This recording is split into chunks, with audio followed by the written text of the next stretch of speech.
I think we should talk about trauma. We should talk about trauma and how it relates to moving forward. In a lot of situations,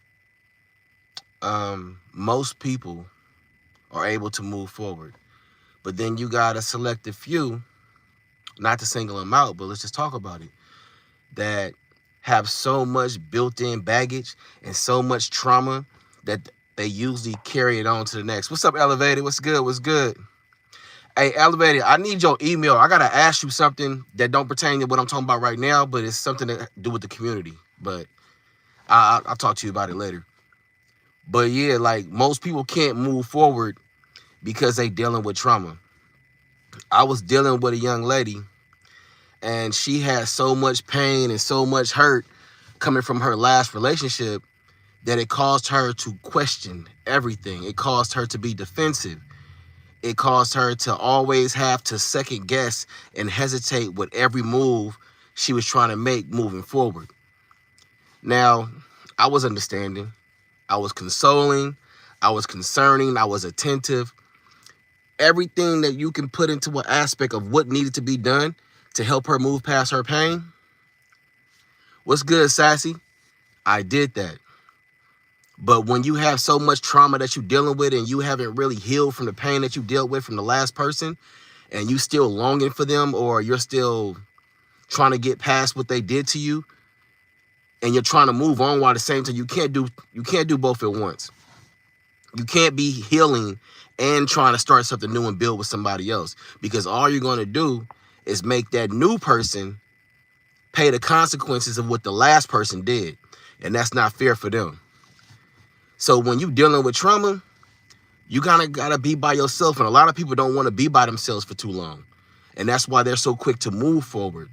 And when you moving forward with somebody that wants to be there, because in most cases when everybody wants to fix somebody at some point, and when you dealing with somebody that wants to be there for you, but you can't get past what the last person did, they're now paying the consequences of what this past person had done to you that you haven't gotten fully over, and they're being hit with every single opposition and obstacle that you can imagine.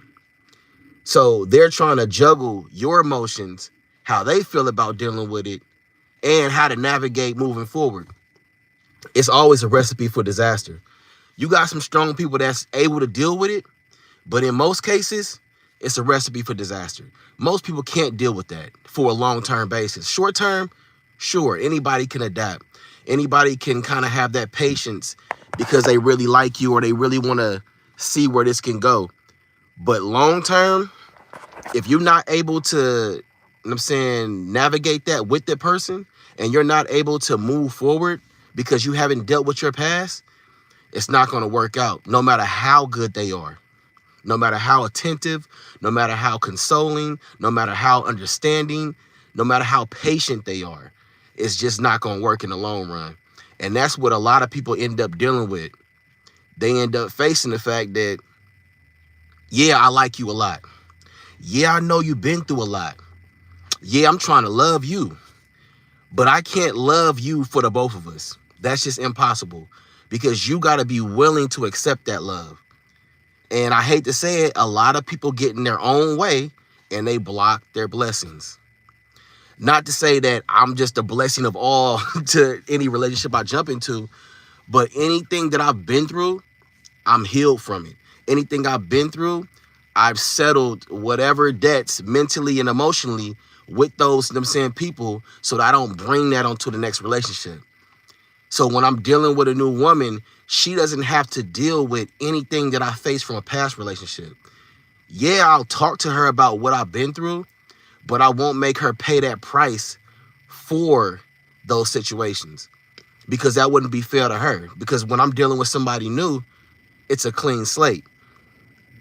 They didn't do it. So why am I making you carry the burden from what the last person did? It just isn't fair for that person. And that's what people got to realize. Sometimes you got to be willing to sit and be alone until you're healed. Or you got to be willing to really talk with the new person that you're with and hopefully think that they can navigate that with you. But you got to allow them to navigate that situation with you. If you're not allowing them to be your man or to be your woman and be fully transparent about what you're feeling and not putting that burden on them every 5 minutes, or always having your defensive up, even when the person have done nothing wrong to do that, because you're still mentally stuck back in what the last person did, it's not going to work. You got to be unselfish enough to let that person go, but not blame them for the fact that you can't move forward. And I think that's what a lot of people do. A lot of people that are stuck on their traumatic ways, they got the defensive, they got the guards up. They'll use that as an excuse to blame the other person on why the relationship didn't work. The only common denominator in all your relationships is you. So if you're the reason why you're not working, you got to be able to acknowledge that fact and be honest with yourself and be honest with anybody that you deal with going forward. And that's pretty much how I feel about that. And a lot of people don't like that because it's really, really assertive and direct. And a lot of people can't handle somebody being direct with them. And that's just something that you got to grow in, as an adult to be mature in. You got to be able to handle someone being direct and honest with you. Because if you're not able to do that, it's because you're not being direct and honest with yourself. So going forward, if you haven't healed, please don't try to move on if you haven't healed and you're not being honest with yourself and not being honest with the next person. That is a must, because you're doing yourself and the other person a great disservice by not acknowledging the fact that you haven't healed. That's pretty much why I just wanted to put my little 2 shakes on that one, because I dealt with somebody dealing with that, and everything was a wall. Everything was because I've dealt with this, because I dealt with that. I feel this way. I act this way. That can't be an excuse for why the other person always has to be, the target of all the pain that you felt from the last person. Especially if that person is trying to be optimistic and caring and adoring and trying to meet you at least halfway to get you on to whatever situation y'all trying to build towards going forward. But if you're not willing to go forward, then you're not willing to go forward. But you got to be honest with yourself. And you got to be honest with them so they can make the choice of if they want to deal with it or not. It's just not fair for the new person. Nah, it's not fair for the new person. And this is not to completely just knock the person that was dealing with the trauma, because I can understand that trauma does, as Precious was good, I can understand that trauma does things to certain people. So I understand that everybody navigates it differently. What I'm saying is, trauma or not, if someone new is trying to love you, don't make them pay for the sins of the person from the past, and be honest going forward with them. You got to communicate that, because in most cases, most people would be like, okay, well, I see that he or she is going through something.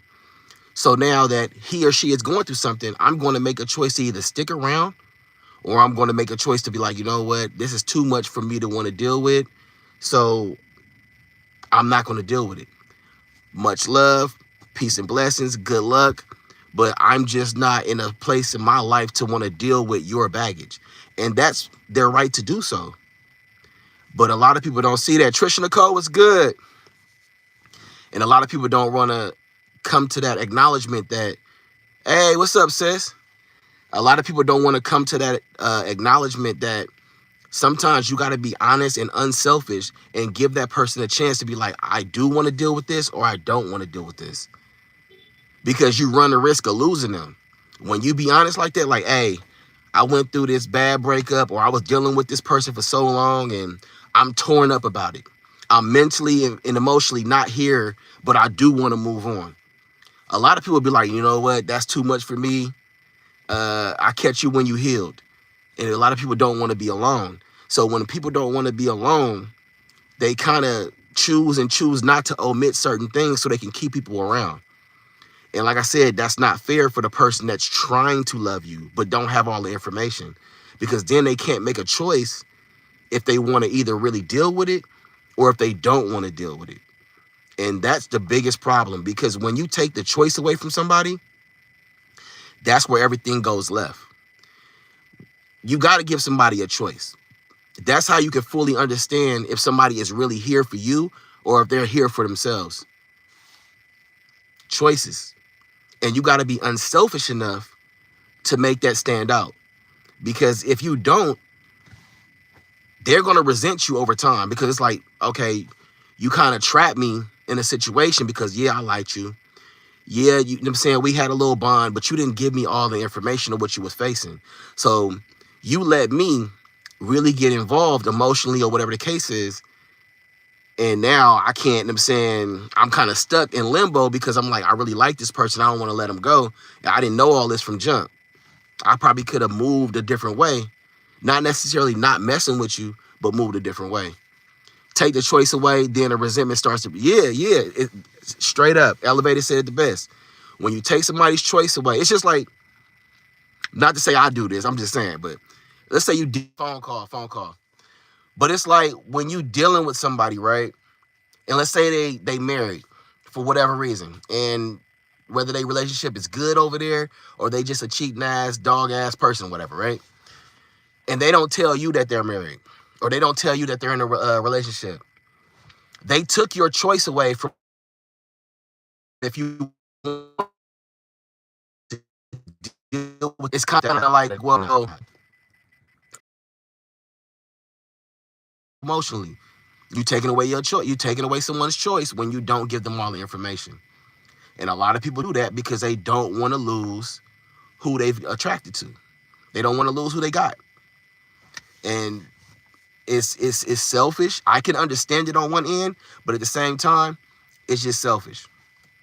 Because when you're the other person trying to be there for somebody, you're sitting there like, okay, well, bam, yeah, we moving good and everything's going well, and all of a sudden you get hit with a sledgehammer. You said it's cutting off? Is it cutting off now?